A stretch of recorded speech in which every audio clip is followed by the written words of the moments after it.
Are live again. My head looks unusually large. I'm trying to get my camera to do different things and whatever. It's actually my head is unusually large. So what you're seeing is my head more actual size than you normally see it. So how you doing? And I'm trying to grow my beard back. It's more gray than it was before, and I just look older. So there you have it. I'm I'm not going to talk about sponsors or anything today because I just don't feel like it. I'll put it into the podcast, I guess. But I am stoked for this one. This one is it came to me by the way of Mike Chisholm's podcast, the Letterman podcast, which I've mentioned a few times. Being a huge Letterman fan like I am, I listen to every episode. And this gentleman was on an episode not too far back, and Mike asked a lot of questions and like kind of scratched the surface on some things I want to talk about. And I think this gentleman is perfect for this show, Behind the Bits, because I know a lot of you want to get into comedy writing. And comedy writing, I've talked to a few like Max Scheffler that ended up writing for several shows, and a lot of folks that write for radio and other things. But I want to talk to somebody who's a non stand up about the different experiences he had writing. And this gentleman started out working for National Lampoon. He did a critically acclaimed film that was on early HBO called King of the Z's, which ended up showing up on the Late Night with David Letterman later, some clips from that. He brought Calvin DeForest, aka Larry Bud Melman, to the show somewhat through that film. He went on to write with Robert Klein for Robert Klein Time that was on the USA Network. And then he went on to write for the new Mickey Mouse Club for actually quite a long period of time. And you want to talk about a resume, that's a lot of different writing gigs, and we're going to talk about all of them. I'm going to do a David Letterman style intro. Wake the neighbor, no, phone the neighbors and wake the kids. I've got Stephen Weiner. Stephen, how Hi, are Scott. you? I'm fine, thank you. Let me give you a couple of quick corrections right off the bat. Okay. It was Showtime, not HBO, and it's Calvert DeForest, not Calvin DeForest. Otherwise, everything's fine. Very good. Thank you. I appreciate that. Now And try not to be distracted by your enormous head.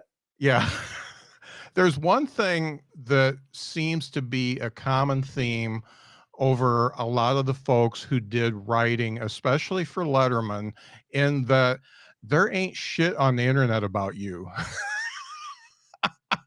Or anywhere else. Yeah, I mean, I did find a couple clips Yeah. where you were on the show. One of them Mhm. was stupid writer tricks, Yeah. and When I had and laryngitis. yeah. And you and Carl were basically just sucking up to Dave. That was your whole trick. And Well, then that you was a did, joke. Yeah. yeah, you did get to do a little spot that brought forth some of the clips from We did King a of couple Z's. of them. Yeah, I don't know if Yeah. all of them are up there, but we did a bunch of them actually, and we got to make new clips for the specifically for the show. I don't know. Maybe we should go a little background on the film. I don't know what order you want to do things here. Yeah, Now, I don't think the and order. that because did that kind of get you in the front door to work with Dave? Oh, it definitely did. Yeah. The story was, I mean, we had written for a little bit for the National Lampoon, but that would have been some years before.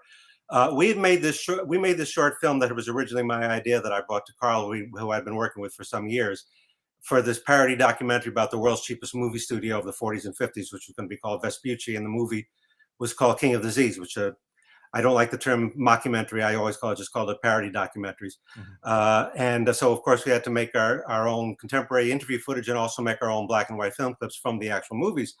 Calvert DeForest had actually come for an earlier film that Carl and I had made it, and there really wasn't a part for him in it, but he stuck in back of both of our minds. And certainly, when we were thinking of what kind of actors you would have at a studio that couldn't afford to pay people, Calvert sort of leapt to the fore. In any case, we made the movie, and it played in an early Telluride film festival, and it got picked up for Showtime. and it ran for 2 years on Showtime as an interstitial, between features.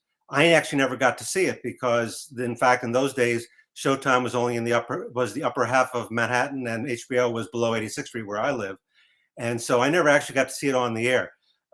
Stu Smiley, who worked for the Rollins and Joffe office in those days, did see it on the air, and he liked it. He reached out and contacted me, and he said, I'd love to work with you guys. Is there something that really appeals to you? I had been a big fan of Dave's morning show, and I knew that the show was coming up. I don't think it had particularly crossed his mind to bring it directly to him because I brought it up. I said, "Do you think there's any chance that maybe David, would look at it and maybe consider us for the show?" He says, "Oh," he said, hadn't thought of that. Let me bring it to them and see what happens." Turns out that David and Meryl did see the film and they liked it, and they brought us in for an interview, and eventually wound up in our getting the job. That's that's a great story, and so I've read a lot about the show, and you come up in some of the books, and one of the things that seems to be a common theme on the Letterman show is that the writing experience was unlike almost every other show, and that it was very insular, instead of collaborative, and it was almost like a 9 to 5 job where you punched in, wrote your jokes, and punched out. And that's a statement. And the question is, Dave is always has been, a, a very private person. And one of the things that's important when you write for somebody's voice is to understand their sensibilities and understand what they think is funny. My question is how were you able to write in a situation where the host is kind of standoffish and doesn't necessarily, you don't necessarily know what he wants? Well, I don't think that. I think there are a couple of questions. Let me break that into a couple of pieces, and if I Mhm, forget one, come back to it. First of all, you're never writing for a comedian's private self. You're mhm, writing for their public self. mhm, The way Dave presented himself on the air is what you're writing for. right. So I had already seen him on, regularly on the morning show, so I got a sense of what the rhythm of his style was, Mhm, and I think the rest of us all picked it up pretty quickly. So it wasn't so much getting to know Dave personally as it was once you get to know his comedy persona, his on air personality. That's what you write for. mhm, I mean, I haven't written with that for that many distinctive comedians, but basically that's always the case. In Robert Klein's case, I think that there was less distance between his public and private persona, but still there is a rhythm to Robert's performance, and you have to mhm, get that rhythm rather than this private conversation. So you're always writing for a specific voice, and the voice is not the person; it's their persona. I think mhm. that's the best way I could put it. Now, when you were writing, did the bits, jokes, everything that you put together, did that go to Merrill and then go to Dave, or how Yeah, did that work? that's how it worked. I mean, Okay. basically, there are several ways of kind of bits that you would come up with. Some would be bits you generate yourself. You present them to Meryl, see if she likes. Another would be what you might call we call the refillables, which is bits that come back on a regular basis, whether Mhm, it's viewer mail or whack or the new products, which we called whack in the office, the wacky pop bit and things like mhm, that. Those are always going to come back again and again. So in that case, we would all turn in pages, 10 jokes or so for a particular bit. If it was a prop thing, or we'd have like 10 prop ideas. Viewer mail was a little different. We'd be getting the mail, the ones that Meryl thought had promise, and she would give us those and a couple of days before, and we would write jokes to those that was a struck us. But mhm, then everybody would essentially return up in those cases. We would all be turning on in material for the same overall bits. In mhm, other words, everybody would turn in ideas for viewer mail. Everybody would turn in for new products, whatever. And then Meryl would pick the ones she liked best, and then she would take those to Dave, and Dave would pick the ones he liked best, and that's how mhm. it worked out. Cool. Dave really liked words, Yeah. and he liked silly words. He liked, words that you don't hear every day. He Right. liked that type of stuff. How did you key in and be able to use that to get some of your bits on the show? I don't know so much keyed in. I always love verbal that kind of thing myself. Mhm. I love the way he used words, and I love the kind of jokes that he did on his own. So the trick is to write in that voice, and I can't really explain a particular way you go about it. You just have to learn, sort of get that voice. The thing is, I found that when I was working for any comedian with a strong voice, whether it was Dave or Robert or whoever, they would be so much in my head, so present in my head, that I would find myself talking their rhythms when I was not there. Yeah. I'd be talking their rhythms to people I knew, sometimes and get you into trouble, because I remember one time I was actually around Dave and I wound up actually saying something in his kind of rhythm, and I saw the look in his face. I said, "Okay, I'm never doing that again." On the other hand, there's a story, there's a Robert Klein story that I think I told on Mike's, so I don't know if you want to hear it again, but it's very indicative of how that works. When I was working in Robert's case, I had been a fan of his literally for at that point for since he first started. I saw his first Carson appearance. Mhm. So I've been a huge fan for a decade plus, a couple of decades, or at that point, or almost a couple of decades. I guess it was probably under 2 decades, but whatever. I've Mhm. already been a big fan, and so that voice was in my head on easily. But and plus, there's a certain Jewish comedy rhythm that I was sort of born into. It's that just does happen. So I would find myself talking like Robert, almost accidentally in a lot of places. And Robert, would hear that and say, "I love that you're doing. Nobody does me." He'd say, like that. And there one day, again, I wasn't trying to do an impression, and I don't really do vocal impressions. I can sort of Mhm. do people's rhythms. One day we started. The first thing I did for him, that Carl and I did, was these like New York remote pieces for the Bloopers and Practical Joke Show, which were sort of Robert's version of what Dave did, except it Mhm. was very much Robert. It was really Robert's voice was very different ultimately. Um, and he would do the narration for them, and we'd be sitting in the room while he was recording the narration. And at one point, um, he came out of the recording booth and he really didn't like what he'd been doing. And he turned to me and said, "I can't stand it. I'm starting to sound like Lowell Thomas." Lowell Thomas, if for those who don't know, was a TV and also film guy who did narrations for documentaries and for travelogues. He did the first Cinerama movie. He was a Yeah. narrator, things like that. So he said that, and they turned to me and said, "Winder, how would I say this line?"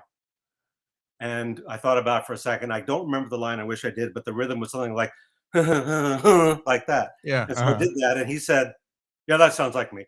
And he's walking back to the booth, and I hear him. He's going, and I literally am sitting there thinking, Robert Klein is doing an impression of me, doing an impression of him. This is literally the best job on the planet. Yeah. It doesn't get any better than that. Yeah. Um, Yeah.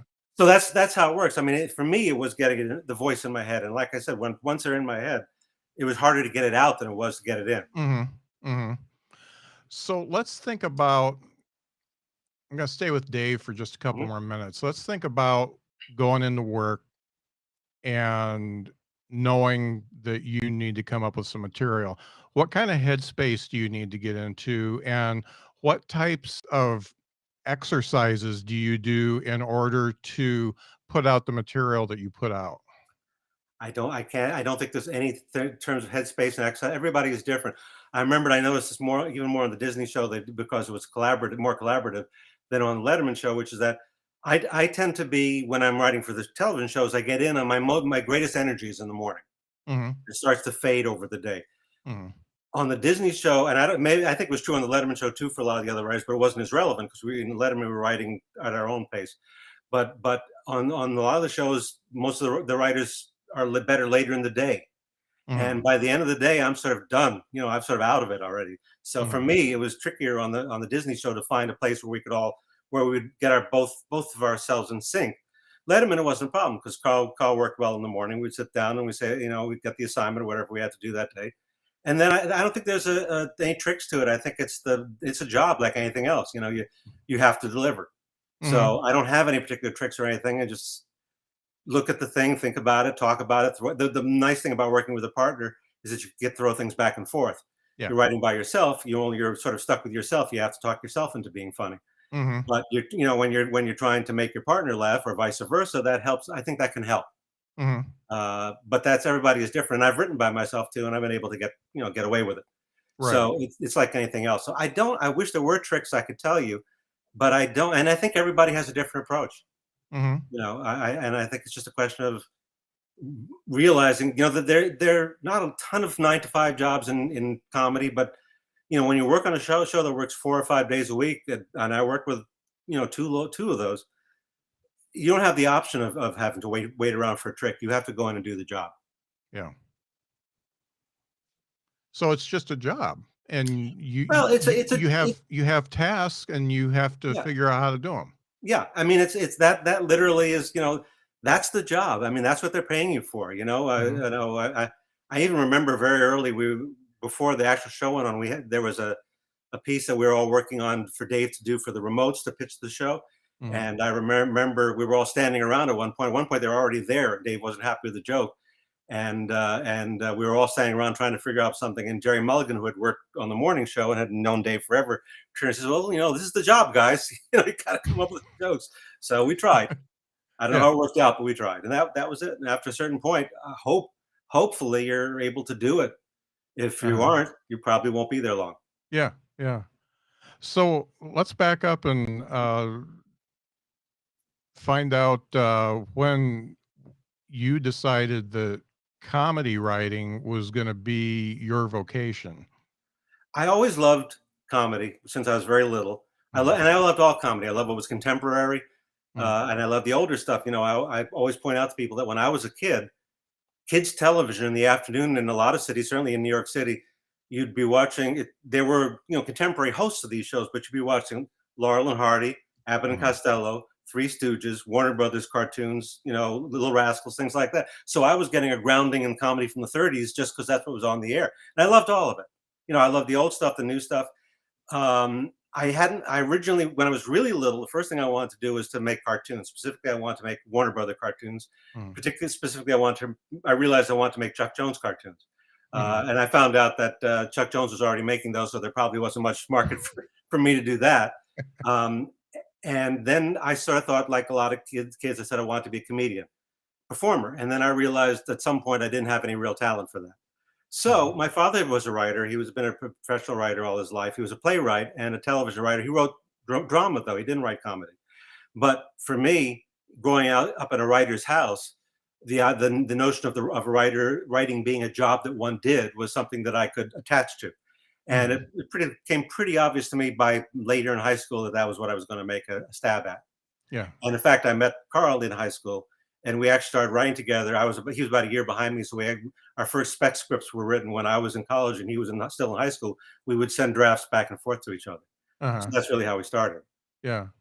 So you and Carl did quite a bit together. I mean, every time you appeared on the show, you were together. So you Pretty were much, yeah. kind of a team, Hmm. as far as that's concerned.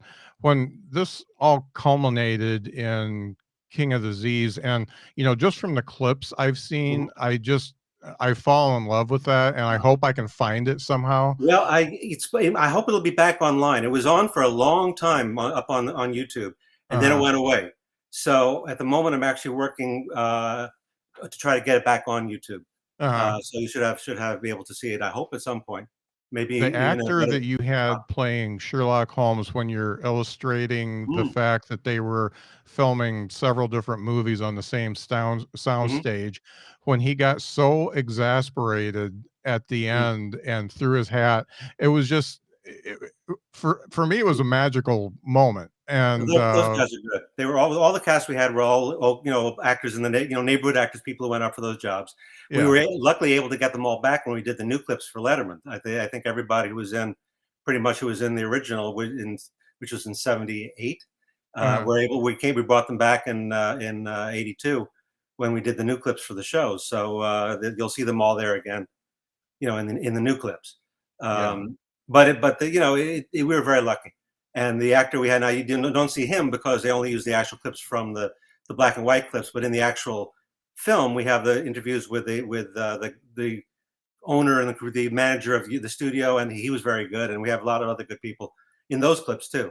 uh-huh. I'm even in it for half a second, and I'm terrible, but I can't do anything about that because I had to leave a little bit of my thing in because I like the joke that led into me, but Uh-huh. I cut out most of my performance because, as I said and now realized again, I was not a professional entertainer. I was a writer. I had while you were talking, I had a squirrel pop in my head, and I had to write it down so I didn't forget it. Do you consume any of the current comedy that's going on? Any of the shows? Any Yeah, of the I do some, but stand-ups? I don't say that I keep up. Uh-huh. So very often when they add people, their entire comedians, entire things have just gone by me. Right. But I'll find some, and I don't know if they're necessarily the best, but they're the ones that somehow get on my radar. Right. And I think there's some really good stuff out there. I do watch occasionally. I do watch Colbert, and I do watch the Trevor Noah, and I don't watch a lot of other. I don't watch any other talk shows particularly. I Mhm. don't. I watch. I said I watch Colbert. I don't keep up. I don't watch any of the Jimmys. Mhm. Um, uh, I watch some sitcoms. I watch some other kind of comedy shows, but it's again, you could ask me somebody, and I mean, I miss entire people. I managed to miss the entire career of Bill Hicks when he was on. Yeah. When he died, it was like, oh, this was the greatest comedian. I said, who's Bill Hicks? I mean, it just literally had gone right by me Yeah. because I never kept up with when I left the Letterman show. This is true of anything. I think a lot of people who when you work on a show and you leave the show, whatever, whether it's a good reason or a bad reason, it's hard to look at it again because there either of two things are going to go through your head. Either it's going to be very good and you'll be sorry you're not there, or it's going Mhm. to be not good and you'll be sorry you're not there for a different reason. Yeah. So there's nothing gained by watching the show. So I didn't watch the Letterman show after I left that. And I didn't watch the Mouse Club after I left that. So a lot of the comedians who broke on the Letterman show during those days were people I just didn't see. Uh-huh. And it's funny, your sensibility as far as that's concerned is so much like mine. We're outliers, Mm, and we like what we like, right. and we're not going to be sucked into trends, and Well, we're just going to do what we do. And I don't get into anything that stand-ups get into. They all like to play Dungeons and Dragons, and they love comic books and Marvel we didn't have movies. Dungeons and Dragons in my day, young man. Yeah. That was if we entered a Dungeon and Dragon, we had to build a dungeon and try to make somebody dress like a dragon. You couldn't just do this stuff. So Yes. in No, getting back to the question of the things that you see that you like, do you see anything that you would say is new? Or do you think that comedy is pretty much what it was in the I think 20s and has just been revamped and modernized? well, everything comes in waves, but I see a lot of stuff that I think a lot of what I'm finding that really is impressing me now are people who can sort of blend comedy with very personal and very emotional kind of material so that you can take something. I mean, I loved oh my god, I'm going to go up on the name. I will come back to this. The wonderful British woman, help me. It's going out of my head. It's not Julia Child, is it? No. Well, I'll come back to it. But Okay. there are people who are doing shows now. I'm actually well, if I knew her, can't remember her name right now. Um, but there are there are shows of comedy shows that I see now that are you would almost not you almost don't quite know how to classify them. They're not quite comedy. Mhm. Um, um, Fleabag, thank you. Fleabag was the show I was Oh trying to yeah, think there of. you yeah. A show like Fleabag, she's amazing. And I've seen people say, "Well, this is not." I've seen people write online who are comedy writers saying, "I don't consider this a comedy." Well, actually, it's really funny, but it's very bleak, Mhm. and but it's real and it's human, and that's something that I think there were things like that in the past, but I think they're better now. I think Mhm. there's more range, more ability to sort of draw outside the lines, if you know what I mean. Mhm. If you were doing Yeah. a show if you're doing a show for network television, you could not have done what she did in Fleabag. Um, and even now you see people are imitating that show, and some of them are good, and some are not so good. Anytime you do something that's that groundbreaking, Mhm. you're going to get a lot of versions of it. But I see stuff now. There are things I've seen people say. When the I'm going to have a lot of trouble with names. Say this is dealing with old people. We Live in the Shadows. Is that the name of the show? Oh, What We Do in the What We Shadows. Do in the Yeah, Shadows. Thank you. yeah. That's a very funny show.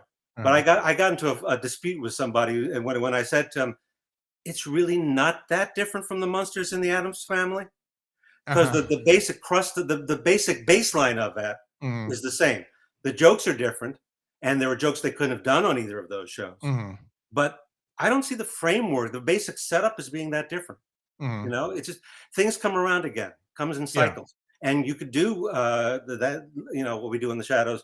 Uh, I got the title wrong again, I'm sure, but you could do that show, that in a different way now. But the fundamentals are not that different. Now, I don't that's not meant to be a criticism in any way. That's not to Right. say it's not a really good show. Yeah.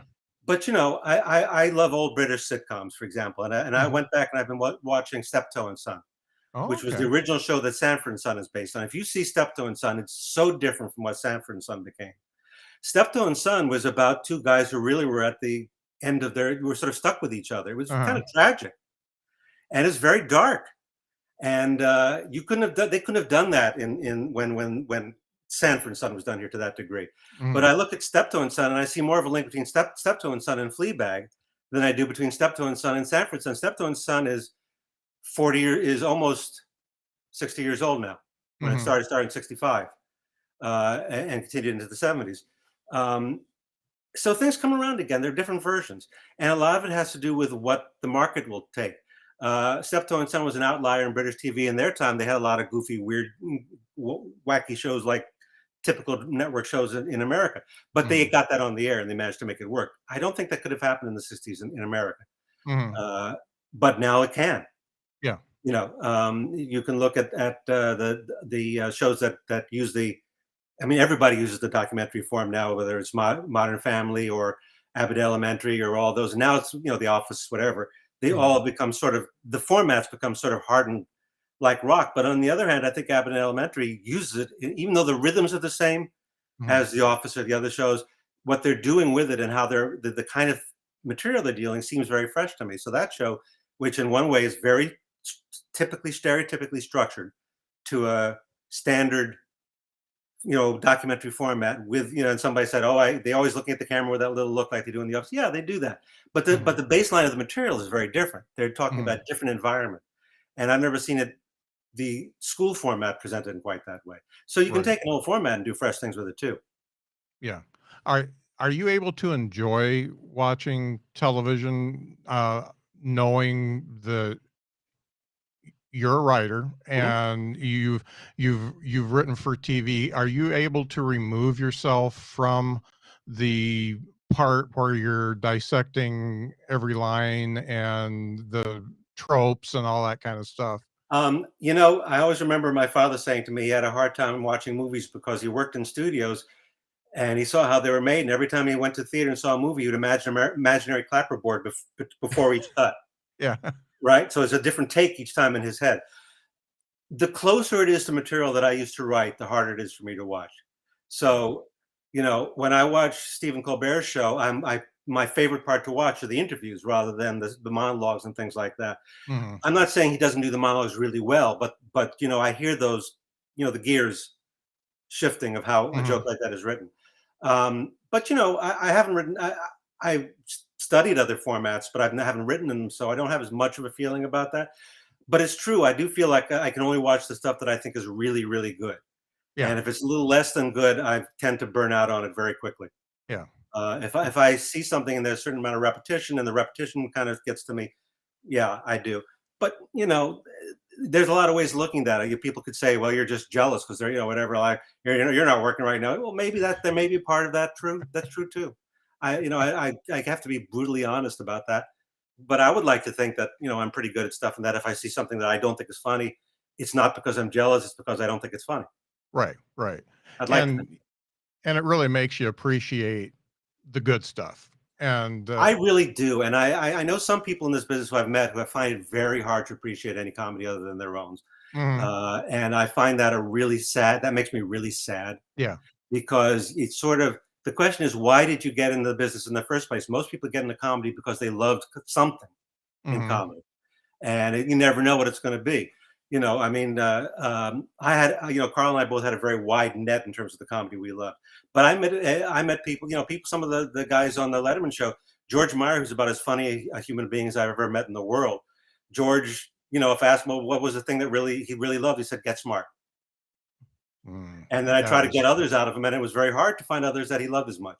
yeah, But if Get Smart did the trick, and got him to this point to be what he was. I think most people who do comedy are basically funny, and I Mhm. think that if they uh, the paths they take into the business are not always the same.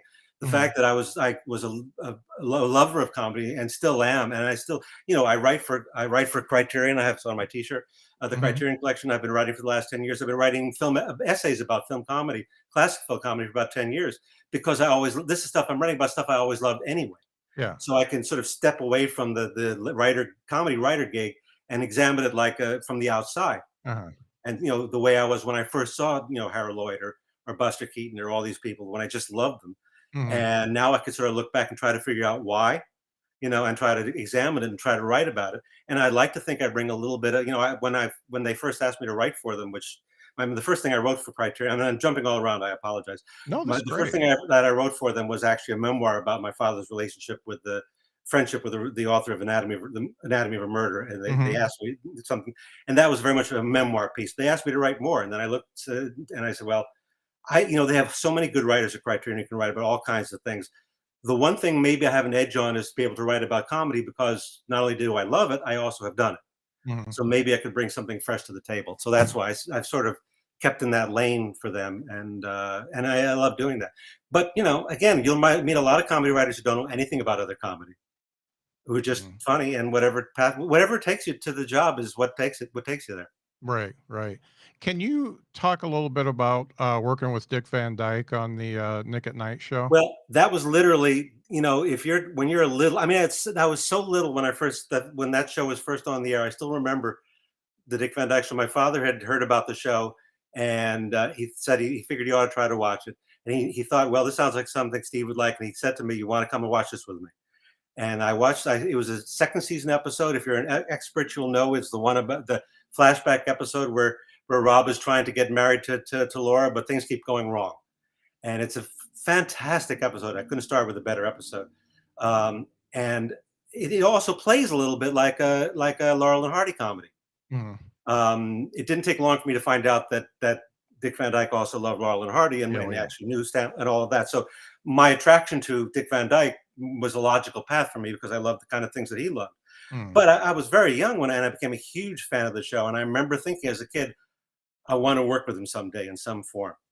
And I, eventually became, I hope I could write for him someday. Mhm. But when you get to a certain point, you get to a certain age, and no matter what's happened to you, you sort of let that your childhood dreams kind of float away. Mhm. And by the mid '80s, whatever, and I had already worked for Letterman. I did I guess it was, no, I guess it would have been the '90s at this point. In the '90s, I had written for both the other things I'd written for, and at that point, Dick Van Dyke was doing the mystery show that he did, the medical comedy thing, mystery, Yeah. and I knew I wasn't going to be writing for that. So I said, well, some dreams don't come true. Uh, the My partner at the time, that at that particular time, was Hillary Rollins, who I had met and worked with on the Mickey Mouse Club, Mhm. and she had worked with Nick at Night people before she came to Disney, and they knew her there. And at that time, Dick was working as the so-called chairman of Nick at Night, which Mhm. basically was him introducing shows and doing spots for the network. And they wanted to do an evening called Chairman's Choice, which was going to be Dick's own 5 favorite episodes Mhm. of the Dick Van Dyke Show, and they wanted somebody to write those introductions who had a feeling for that show and for that. And they asked Hillary to do it, and lucky me that Hillary was working with me at the time. And in fact, it originally started as a series it was going to be commercial spots. And I remember Hillary called me and saying, "Well, Nick and I has asked me to do some commercials for them. Would you like to work on them with me?" She's very smart, Hillary. She paced this very well. And she said, "Yeah." And I said, "Well, I don't know. We've done all these shows at this point. Do we really want to be doing commercials at this point?" And she said, they're going to feature Dick Van Dyke. And I said, "What time do you want me?" So it actually turned into an actual show rather than a series of commercials. Uh-huh. It was amazing. Yeah. He is exactly the person you would imagine him to be and would Mhm. want him to be. He was Yeah. incredibly nice, very open, very easy to talk to, very easy to work with. He could have easily, and I actually said to him, "If you want me to go away, just say it. I will go." Because Uh-huh. basically, I was following around like a puppy dog. Yeah. Because when you get the chance to fulfill your childhood dreams, you basically become 10 years old again or 8 Yeah. years old or whatever. Um, so I did get that experience, and it was wonderful. Yeah. It was just a great experience. I can't say I learned anything from the experience other than sometimes your dreams come true, and it's worth it. Yeah. Yeah.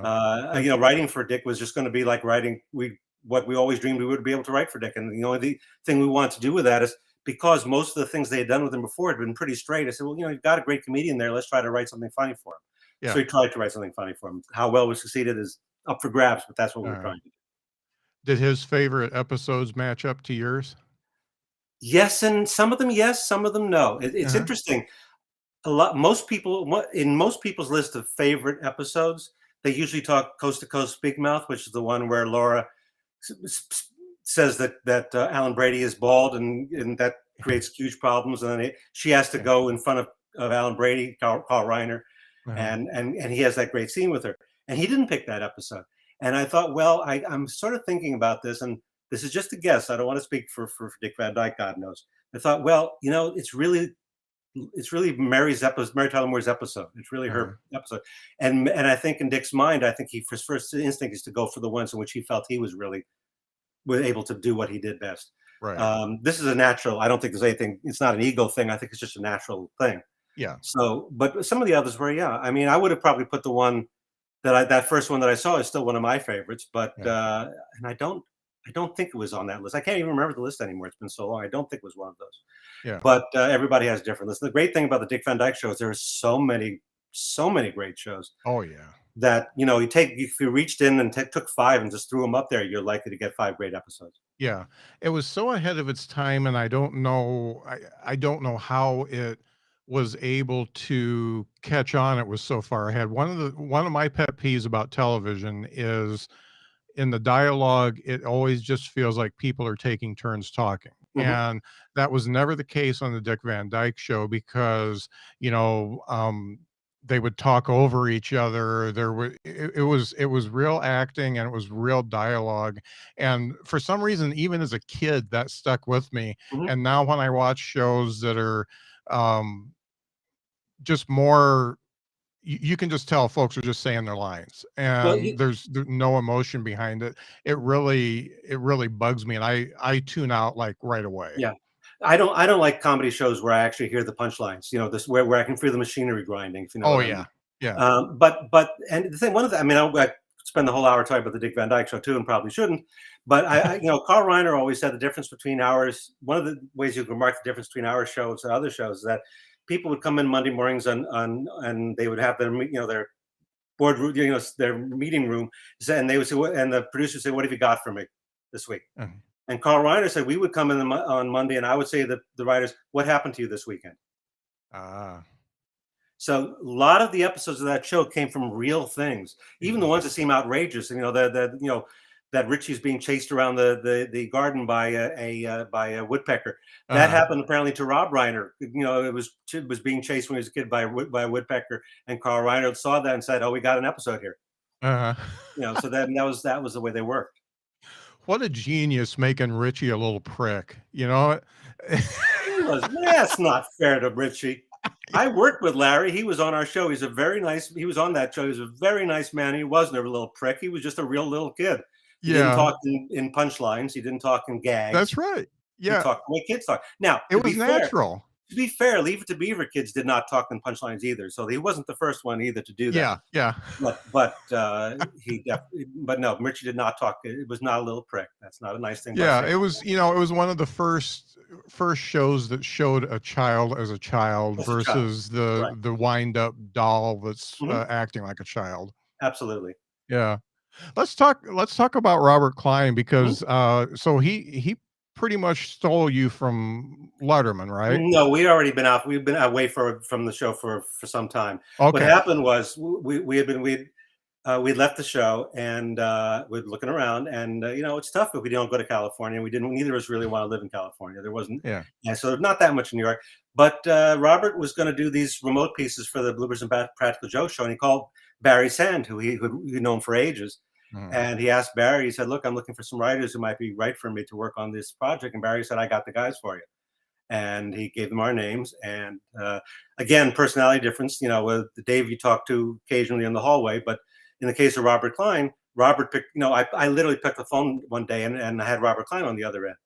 Uh-huh. And he said, "I'd like you to come to work for me." And I said, "Haba haba hamada hamada hamada." I said, "Sure, yeah, sure, fine, love to." And I told him what a fan I was, and we came to his because we were doing this show was very out of a back of a van. The show what we were doing because there was no studio. It was we were doing remote pieces. We did them out of we would meet in Robert's. He had an apartment on Fifth Avenue in those days. We would meet in Robert's house to put the thing together, talk about it, and then we would go out with a remote crew and shoot it. We never saw the inside of a studio at that time we were doing that. We did later when we did the talk show. Mhm. But that's how we did it. There was just Robert and Carl and me, and each week or whatever we'd get together, try to come up with an idea, and we really would work on them together. We would put together loose scripts, so we would put the scripts together. But Robert was very much a part of it. Mhm. We would do the typing later, and but he was always very much involved. So it was very much Mhm. his voice. And then we did that, and then later on when he had the talk show, he called us back to work for him on that, and The it's a great talk pleasure. show, one of the things I watched, a few of the interviews that are up on YouTube. I watched, Jerry Seinfeld, and I watched, Gil. Um, the Seinfeld interview really stuck with me because, it's the only time I've ever seen Jerry, um, I guess, showing reverence, for someone else, and actually being like that little kid that's meeting his hero, and Mhm. I'm sure they talked a little bit, but, you know, it you see Jerry on any other show, and he doesn't do that many talk shows, but you see him on any other show, and even his show, he is it always seems like he is either higher in stature or equal to who he's talking to. Whereas with Robert, it seemed like he was actually a little starstruck sitting there with them. Well, that one I can almost give you a little background on because I didn't know Jerry well, but I knew him a little bit because my Carl was trying to also be a stand-up comedian around the time that we were working together, Uh-huh. and he and Carl would work at the comic strip, which is 2 blocks from where I still live, and so I would go down to see Carl there, and then Jerry was sort of the big guy there at that time. He was really breaking then at that time, Mhm. but he also would Jerry would also occasionally do the mic open the mic nights the first night when Carl would be working out stuff. So I met Jerry to say hello to. And when Robert first called us. Actually, I don't remember why Carl wasn't there. I guess he couldn't make it. But Robert said, I'm doing Caroline's. I'm with Caroline's tonight. Come and visit. I'll have a table for you. Come and we'll talk after the show. So I went down there, and Jerry was at the table with us. Mhm. He had been put at the table with us. So I got to talk to him a little bit, and we talked about Robert. And Jerry said point blank that Robert was his certainly one of his top comedy heroes, maybe his very top comedy hero. Mhm. And you can see it in his work, and in a good way. It's never stole anything, Yes. but Mhm. the influence of that observational style that Robert pioneered to a large degree, you certainly see that in Jerry's work. Mhm. And I think Jerry was the next step. I think it was just Robert and Jerry. But what makes me sad now is there are a lot of young comedians who I think don't know Robert's work, Yeah. and some of them do observational comedy, and they may think at the back of their minds, well, maybe a little bit like Jerry Seinfeld, but they don't even know the line that got to Jerry that got to them. You know what I Yeah. mean? That makes me Yeah. sad. I really wish more people knew Robert's stuff, and it's out there. You can still find Yeah. it. You get a box set of his HBO specials. You can get his records. You can get, you Yes. can go on YouTube. There's a little bit on YouTube. He's pretty good about keeping his stuff, the copyrighted stuff, off of YouTube, but there's a little bit there. Yeah. And that makes me sad, but I hope people can reacquaint themselves with Robert Klein. Yeah. I wanna make you a little bit happy because I've talked to I somewhere around 140 stand-up comedians during the run of this, and a lot of them do the homework. Mhm. Uh, Yes. especially the ones who do well. Mhm. And I talked to this I think he was like 22 when I talked to him, this kid from Chicago, and he knew everything about Robert Klein. He knew Mom's Mabley. Wow. He knew everything back, and he was a voracious watcher of them and understanding the craft and understanding what worked then that could possibly work now. So a lot Mhm. of them actually do. Now, a lot of them you see on stage, maybe not. But a lot of them that I look up, I see some meat on the bone there, Mhm. and, I don't have just anybody on the show. I have the Until ones that I today. yeah, I have the ones that I think are, actually a true student of the craft, and, I tell you, a lot of them actually will list Robert Klein as one of their That's great. major influences, That's really good and to they're know. 25 years old, That's and, great. yeah, There's so always those people out there. As an old comedy buff, I remember. Well, now he's not that young anymore. But in the early days of the internet, somebody started a Charlie Chase fan page. The great Hal Roach comedian Charlie Chase. Uh-huh. It was like an 18-year-old kid, Yeah, and that made me really happy. It was like yeah. a lot of us were made very happy by that. So yeah, the people do find them in the same way that when I was a kid, we used to trade radio shows on reel-to-reel tape with each other. So we Mhm. listened to Jack Benny and Fred Allen, Edgar Bergen, and whatever. And that was already 20 years before our time. So yeah, there are always some, and that's good. And they will always find that these Yeah, people. yeah, and, yeah, I think there's more than you think, Yeah, and, that's good. it it makes me feel good Hmm. because, those are the ones that I grew up with too, and, they form my sensibilities. Sure. Now, when you were working with Robert on the talk show, what was your duty there? Were you working on monologue, but were you also That's a really, really good question, Uh-huh, because because when we first came to work on that show, our original producer, the late Joe Cates, uh, was death against doing comedy sketches in the show and things like uh-huh. that, with comedy bits. So I'm not sure why we were there. To a certain extent, we were there. If we could come up with something that would help the show, or if we could give Robert something. We certainly didn't work. By and large, we didn't work on the monologues. We might give him a joke here and there Uh-huh. we might give him an ad lib, as one does occasionally, to do on one of the guests or something. But I think we were almost like more like comedy advisors on the show. I mean, we would sit in the edit room with him, and go over when he was editing the show and sing and. But I think he liked having us there because we knew what we were doing. We kept fighting to get more comedy bits on the show. Ironically, when Joe left the show and another producer came on, the problem was they could no longer afford to have union writers on the show anymore. So they hired two young writers who at that point had not gotten their first union gig. So they were able to work there, and then they had sketches on the show. So it was very frustrating because, well, no, we didn't get a chance to do our sketches. But it was still fun because, we did have an impact on the show. Yeah. And every now and then I would suggest guests, or Carl would suggest guests. For example, I saw that they were going to do an anniversary of their play Dead End. They were doing in Lincoln Center, and the play Dead End became the movie Dead End. Eventually became the Dead End Kids, which became the Bowery Boys, and I knew that was something that Robert would connect to.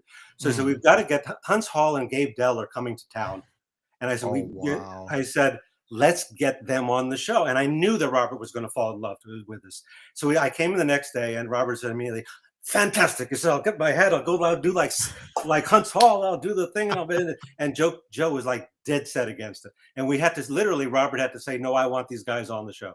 Uh-huh. Joe said, well, who's going to know who they are? Nobody says, I know who they are. Robert said, it made him happy. I think a part of the show, of doing a show with a host, is they should be happy with what they're doing. Oh, So yeah. we did get them on the show. We only got one segment, but it came off really well. I remember also Carl and I had the idea to do a segment about Mad Magazine, Mhm. and we got Dick DeBartolo and a couple of other guys from the show from the magazine on the show. Anything like that, Robert was in heaven. And I think it benefited the show. So I guess that's a form of writing in this case, because Yeah. we were creating a segment. But it was an odd experience, that show, for a lot of reasons, and it's a long, long story that I'm not going to tell you here. But it was tricky. Yeah. It was Yeah. tricky, but it was great. Well, Again, it was never a problem with Robert. We had some problems with Joe, but never had a problem with Robert. yeah. Yeah. Working for a network, I can see that. Um, Getting into the Mickey Mouse Club. Mhm. So let's talk about that because you spent 4 years on that, right? Well, 4 seasons, 3 years, but 4 seasons. four Yeah. seasons, Okay. yeah. Yeah. Talk about that and how it differed from your writing experience up until then and Well, what you gained from it. I think I now told the story of how we got the job on 4 different podcasts. So I'll skip that now. Anybody wants to hear that story, go to Mike Chisholm's podcast. Yeah. But once we got to the show, um, it was tricky. We actually asked our agent if we could get ourselves an out after 13 weeks, so we could leave if we wanted to. And she said, no, they won't take that. It's okay. Well, we'll go for the first season. Maybe we can always make ourselves so unpleasant that they'd want to get rid of us. It was unpleasant, but it turned out to be a really wonderful experience. It didn't turn out to be that Disney thing. The Disney people were the executives; they were on the outside, but all of us on the inside. And a lot of this, I think, had to do with Alan Silverberg, who was the head writer, who chose writers very well, and Mhm. he had a good eye, and he also knew what he wanted. Mhm. And we were more in tune with what he wanted, which meant that all of us on that show were in the same vein of what we want to do. And there were two things that Alan said to me later on. He said that, I said to Alan at one point, I said, it's so great that we all really like each other on the show, because that's not always the way on a show like this. So, there were two things I wanted when I was hiring a staff. I wanted A, really good writers, and B, people who get along with each other. Now that's a novelty. Not Mhm. every head writer is going to do that. It paid off in this case. And all of us, for example, this was not the way it was on Letterman, but it worked for Letterman. But on the Mouse Club, we all worked with each other. We worked in Mhm. different combinations. Every writer on the floor at one point or another worked, with it, not only with who they originally worked with, they worked on their own. They worked with the other writers in turn, or three writers might write a sketch together. It could be anything. Mhm. And I found as a writer, for me, it was really interesting because I would find that when I was writing with a different writer, my writing would change a bit. Mhm. We would find like a midway ground between our two styles, and we'd create a third thing that was not the same as the two things on their own, or Mhm. the same thing as what Carl and I did. And I think that benefited the show. It certainly benefited me as a writer. It made me feel more confident. Eventually I would go on to write a bit on my own, and also to write with Hillary and write in other combinations. I had only worked with Carl up to that point, and Mhm. to find that I could do this and feel comfortable, that was good for me. I learned a lot from that. I learned Mhm. about that I had might have more chance to do other kinds of things than I had done before. And that was very useful for me mentally, to keep Mhm. in that field. If your next question is writing for kids, which is usually what the next question is in these situations, the answer to that was, well, I mean, it is sort of isn't it, right? Because I mean, if you write adult stuff, they say, "What's it like to work for kids?" I never wanted to write for kids. That's why I didn't want this job. I had no interest in it. I still don't have any interest in it. They asked me in the one of the meetings, one of the job interviews that we had. They asked, "Well, how would you write for kids?" And I said, so you've only written for us. How would you write for kids? I said we wouldn't. We'd write for adults, and we cut out the stuff the kids didn't understand. Mhm. And in point of fact, I don't think we tried not to even cut out the stuff the kids wouldn't understand. The thing Mhm. was, if you write comedy and you're not writing to be funny, period, you're not doing your job properly. Yeah. If you're writing down because you're writing for kids, you're not doing your job. Go back and look at the Rocky and Bullwinkle cartoons. It's full of jokes for that. Kids and adults Oh, yeah. watched that together because there were jokes that kids wouldn't get, and there were jokes the adults got, and the jokes that the kids got were funny for the adults too, because it's just Yeah. funny. Funny is funny, Yeah. and we tried to do that on the show. We tried to write. My mentality was, if you're writing for a sketch comedy show, which is what this was. This was a sketch show. The Letterman show was not a sketch show. Mhm. Neither was the Robert Klein show, but this was a sketch show. This has more to do with like the Carol Burnett show they did with the Letterman show, Mhm. because there were sketches. And so if you're writing a sketch show and your cast members are children, what do you write? So for us, it was like, it's simple. You dig into your memories. You write about your childhood. You write about, school life. What was, what was funny when you were a kid? You write for home. Work, being with your parents. You write what that comes from. And you still do the parodies. We did movie parodies on our show. We did everything that we would have done on, if it was for the Carol Burnett show, Mhm. or any of the other variety shows that existed. We didn't really try. We did never try to write down. We just tried to write as Yeah. funny as we could. Luckily, our kids were so talented and so funny that we could write anything, and they could grab and they could run with it.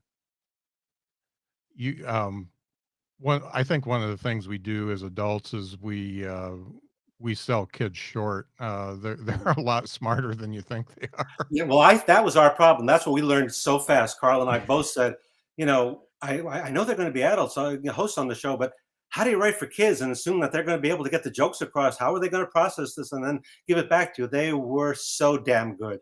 I Yeah. mean, some of them were great out of the gate. Some of them learned on the job, Uh, but by the uh, second season, they all could do it. They all could. mhm. There's nothing you could write that they couldn't pitch, and they could do it just as well as any adult comedy star. And you learned from them at a certain point. You learned that there was nothing you could toss them that they couldn't handle. They were Uh, just as good actors as any other comedy actor.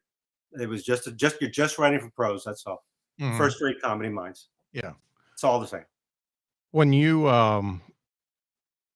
think about everything you've written Mhm. and everything that got shot down, uh, is there any bits or any jokes, any sketches that you think would have been just fantastic, but they got shot down and they never saw the light of day, that you go to bed thinking, "God damn it, I wish that thing would have gone Not on the air." not so much on Letterman. The Mouse Club turned weird in the 4th season because the show changed a lot, and suddenly the show had become a big hit. Mhm. And when a show becomes a big hit, the executives get terrified that you're going to do something to ruin it, even though you're Yeah. the ones who made it a hit in the first place. Right, yeah. I don't mean me; I mean all of us, right? All of us who knew what we were doing, and who they didn't leave us alone, but they gave us a certain amount of rope in the first couple of seasons, because Uh, that way, if the show flopped, then they'd be able to blame us. So they gave us enough rope. But by the 4th season, they were doing everything to drive us crazy, and it became impossible. And the entire all the writers but one, all the production people, the only people who left at the end of the 4th season, they got a whole new bunch of people to write and produce the show after that. mhm. We didn't want to be there anymore. And there were some sketches. They killed a lot of great sketches. We wrote a sketch. Um, they actually did like us to parody the Disney characters. They Mhm. really did. And we had established some of them in the past, some of the some of the dwarves and things like that. And I remember watching the Regis and Kathy Lee show and saying, well, Regis is basically Grumpy of Snow White, right? It's the same thing. He would come on and Yeah. just complain about stuff. So I thought we should do like live with Grumpy and Kathy Lee. So we wrote a Yeah, sketch yeah. that was the premise was Grumpy and Kathy Lee. It was me. I wrote it with I think with Hillary and a writer named Glenn Rabney, and it was really funny. And Uh-huh. I mean, I don't say that often, but this was a good sketch. And they actually originally had told us to go ahead and do it. They had okayed it. So after we wrote it, they said to us, but Disney, ABC is owned by Disney. And what if Regis Philbin doesn't like this and he gets mad? Well, first of all, if you ever watched his show, he loved it when people made fun of him, because he would complain about it. It would become a Oh, joke. yeah. So I Yeah. knew that we all knew that if we did this sketch on the air, not only would he love it, but he would complain about it. He may run a clip on the air and it would do us nothing but good. But Yeah. they were so terrified they killed it before we could shoot it. And there were a number of things that 4th season that were like that, but that was the one that really ached me because it was really good. Uh-huh. That was a very good sketch. We had one of our Mouseketeers, Mark Worden, who had played Grumpy before, and I just knew he was going to knock it out of the park. Uh-huh. And we didn't get to, and also Lindsay Alley, who was very good at playing the kind of plastic people that I won't say the real person, but the original person was a little bit Yeah. on the plastic side, and it would have been very funny. It's just that one, yeah, that one irks me. I Yeah. mean, there were gags that we wrote for Letterman that I can't even remember anymore. I wish we had gotten, but that's always the case. Mhm. And sometimes not the ones you don't love are the ones that get on the air, and sometimes are the ones people remember. Yeah. Yeah. Okay, let's say I'm, 22 years old and I wanna be a comedy writer. What books would you recommend that I read? What would you recommend I watch? What would you recommend in general for It's somebody who wants to be a comedy writer? it's so different now than it was when I was starting, where other people they always say that. I'm sure Mhm. when I was starting, I'm sure the Caesar writers was like, well, it's so different. But it really was, because now with between YouTube and TikTok and everything else, there are people out there who are constantly trying to be funny Mhm. all over the place. Yeah. If you want to be funny, get a track. When we made we made our film. It was not easy to make a short film. It was not that easy to get it seen. So I don't think I would tell people to watch to so much as to read books or stuff, but expose yourself to everything that's out there and then try to figure out what's funny to you, Mhm. and then try to do it. Then try to wipe it out all out of your head. Mhm. You won't wipe it all out of your head. It's still in the back of your head. But just say to yourself, what do I think is funny? And try to be funny. And I don't even know where to go right now to catch attention, because the trick about becoming anything in comedy is you've got to snag somebody's attention. Yeah. And I've always said the problem with that is that the people who are in the business, when they're trying to hire people, they're not really looking to see. They're not looking to say, why should I hire this person? They're really trying to look at you the first to say, why should I not hire this person? Yeah. And it's not because they don't want to give you a chance. It's because like 600 people for every gig, Yeah. you know? Oh, yeah. So it's really, somebody has to really bounce above. Mhm. And everybody gets in a different path.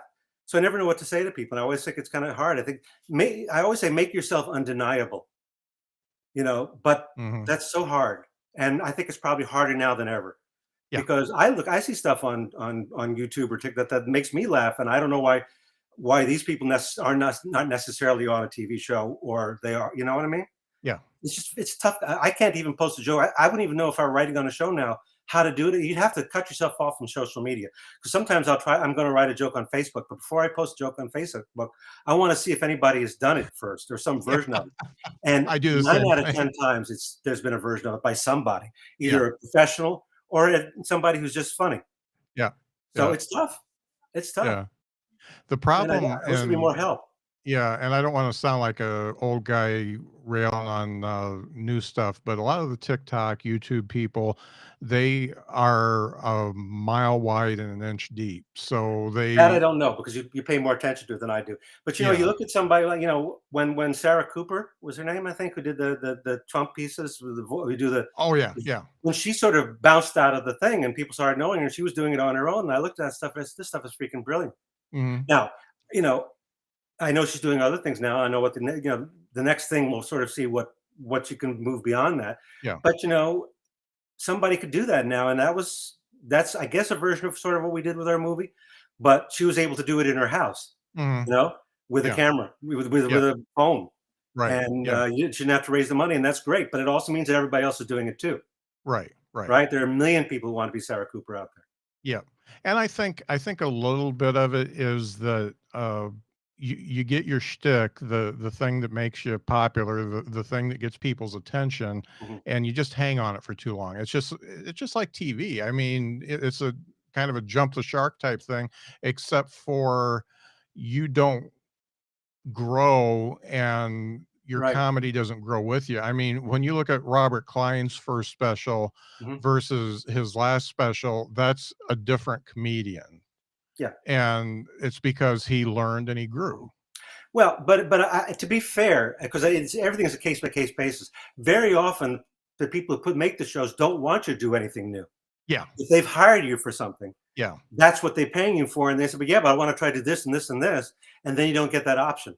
Yeah. So I don't necessarily think that people are necessarily clinging to their bits. I think most people who create comedy really want to do a broad spectrum.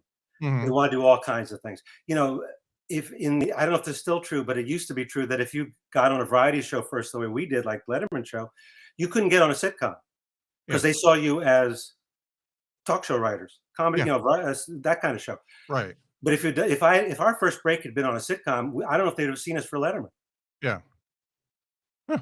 We weren't Interesting. trying particularly to get on a variety show. That's just Yeah. happened to be the one we got on. Yeah. It's funny you mentioned Sanford and Son, and Mhm, Red Fox was such a multi-dimensional character and one of the mhm, most interesting mhm, monologist, whatever. mhm. Monologist. One of the best, and he was Sanford and Son was great, but he was reduced to quite a two-dimensional character in that show. I mean, But he was very little did you get to see any depth there. well. I haven't seen a lot of interviews with him, so I'm speaking out of what I might think might have been going on in his head, and maybe totally wrong. But Mhm, he'd been in the business already for about 30 years, probably at that point, mhm. and now he was a huge TV star. I think he was probably okay with it. Now Yeah, he may have yeah, wanted to expand. You know what I mean? He may have wanted to expand, do other things he may not have gotten a chance to do. yeah, But you know what? When you've been beating away at it the way he had been and he always had a hard time because he couldn't do his material on television those days. yeah, yeah. He was doing so what they used to call party records, which was the blue material that he did. Yep, That's mhm, what he made his name on, but they wouldn't have you on TV if that's what you were doing in those days. yeah, So for him to break through at that point in his life, I bet it was a wonderful thing. But yeah, that's me going yeah, into his head, yeah, which is not fair. yeah. Yeah, it's just it's interesting to see to me that these people who were so great. There's a show on right now that, I think is doing the same thing to another comedian that is also very good, and it's just, eh for me, it's just kinda sad, Mhm. and you don't get to see the full person. However, I know that they're doing what they need to do to make a buck and do Here's the their bottom thing. line. The comedy is a business like everything else. Yeah, And the degree to which you get to do your zone, to do the things you really want to do, are subject to so many. yeah. Really felt I was very lucky because I felt that Letterman was in my wheelhouse. It was something that Mhm, I loved anyway. It's not everything that I was able to do, but it was something I could do. mhm. And the other stuff that I've done have been other facets of what I've done. And I didn't get to do everything I wanted to do. I would have loved to have a show of my own, a show run that I could create on my own. Do I Mhm, don't even know what that would have been like, but it would have been different, probably. mhm, But I can't complain. I've had a wonderful time in the business. I had no, whatever bad experience I've had, and I've had a few, were never about me or about me, my work. It was, there's something else would be in the mix. mhm, So I can't complain. I like the people I work with. I like David. I like Meryl. I really like Robert Klein. I still think of him as a friend. I mhm, like most of the people I've worked. The people on the Disney show, the kids on that show are all in their mid 40s now, which is terrifying. But mhm. talk to them and see a lot of them still all these after all these years. Yeah, So I've had some incredible experiences. I always said I had the best experiences and the worst experiences of my life on television, and they yeah, were usually on the same show, yeah, which gives you an idea what this business is like. yeah, yeah, And that is true, but it usually was not about the people. It's usually about people. If they were bad, it was not about the people I started the uh-huh, experience with. You know what I mean? It yeah, was something would change on the experience, and something external would change the factor, which would have made it rough. right, But I cannot complain. My first TV gig was on one of the best shows in television history. I think the mhm, Letterman show, and to have been a part of the creation of that show, to have an input on it, even if it's as dumb a thing as the pencil through the window thing, mhm, which was one of my dumb jokes and became yeah, part of the show, or yeah, Calvert, who became a TV star, which is beyond would have been beyond comprehension. oh, Although yeah, it was sort of the joke for us was that could we make this guy a star? And he did, uh-huh, you know? yeah, yeah, and you did it very well. The Yeah. the lead in for the show that, you and Carl did, where you're doing the Vespucci, Mhm. films is the Melman bus lines, Well, and that was Meryl's thing. That that's she that started. was that was just beautiful. We did it. We wrote Meryl created the idea. She created the name Larry Bud Melman. That was Meryl's. Uh, And the first Melman bus line ads were hers. But then we started doing. They wanted to do them with Calvert, and we wrote all the ones that Calvert is in. uh, She'd written the ones before that. But this thing coming together because what yeah, they said to us at that job meeting is we're looking for somebody like the guy in your movie for our show, and we just said, well, you want him? mhm, That's the guy. yeah. If Uh, I needed if I wanted to find your proudest moment and put this in your eulogy, what what what time do you expect that to be delivered? um, I mean, just in case. I mean, maybe you know something I don't know. yeah, My that doctor well, last time I spoke to my doctor, he said I was okay. So I'm just yeah, checking. yeah, You neither don't. one of us are on the, first half of our lives, but, um, what would Well, you with say your me, proudest moment is? I've had several of them. And they usually are that first moment. It wasn't even necessarily being something on the show. It was that moment of getting the gig. Mhm, I've had some incredible experiences like that, and some of them had nothing to do with that. I mean, I mentioned Chuck Jones earlier. I got to know Chuck Jones because I sort of wrote him a fan letter, and I had written my senior college thesis on him, and he called me out of the blue one day after. I had written to him, and he asked for the thesis. I sent him, and he called me one day and said mhm, he's going to be in New York. He would like to see me. That phone call was an incredible experience for me. The nothing better than when I don't think I told this story before, but when when we first met with David and Meryl, we couldn't get anybody to tell us whether they'd made a decision yet. There was a month between the time we did the interview and the time we got the show. mhm, 1 week before we reported to work, I got a phone call from an NBC lawyer, and he started reading the contract to me. Over this, that, I'll pick the phone. Hi, this, so and this is your contract for the late night with David Letterman. And I had to stop him about a paragraph in. I said, "Hold it, I got to stop for 1 second. You're telling me I got the job, right?" He said, "Yeah, you got the job." And I said, "Okay, go ahead." And then he read the rest of the contract to me. So yeah, that was a big moment. It's that feeling of that. By the time we got that job, I was already. Well, what year was that? 1981. Yeah, fall 81. So I was like, I just turned 28. So I was not. I was already getting up there for TV. uh-huh, So this door that I had pushed at for so long, I literally went to push it again, and it was open, and I just fell uh-huh, through. So yeah, that was a big moment. And the Robert Klein thing was incredible because I had been a fan of his since day one. And to have Robert say, "I want to work with you guys," it was amazing. So, yeah, it's all been pretty good. I really yeah, have good memories, a lot of yeah, great experiences. It's rare in TV, but they're yeah, there. yeah. I really appreciate you doing this. Oh, I've this is got fun. one last question. Uh-oh. Since Okay. you're mentioning, British sitcoms, Mhm. Faulty Towers. Well, the best. And the genius of one of the genius things about John Cleese is we're making this many and no more. Yeah. He said, Yep. if we had to do this all the time, it's going to get bad. He said, Mhm. nope, not going to do it. And he had Yep. the clout in those days to make that happen. Yep. But yeah, that's an incredible show. Great. I really appreciate you doing this. Oh, this is When I fun. listened to you talk to Mike, so there were so many things going through my head, and I took notes for your interview. I was sitting here at my desk when I was listening, and I took notes. I'm like, I need to know this. I need to know this. I need to know that.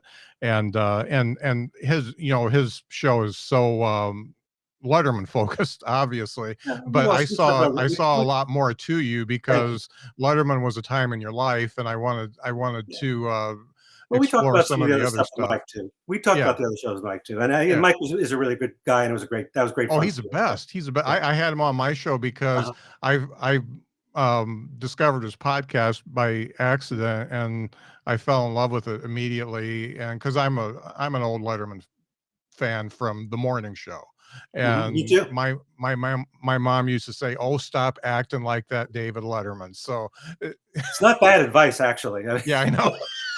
for in your daily life, it's not bad Yes. advice. You know, I can't say I mean for Dave it worked for Dave, but Yeah. he's not the same guy off stage, and for good there's probably good reason for that. So Yeah. Yeah. Well, thanks so much, you're Stephen. very It's welcome. been great getting to know you. That was great fun.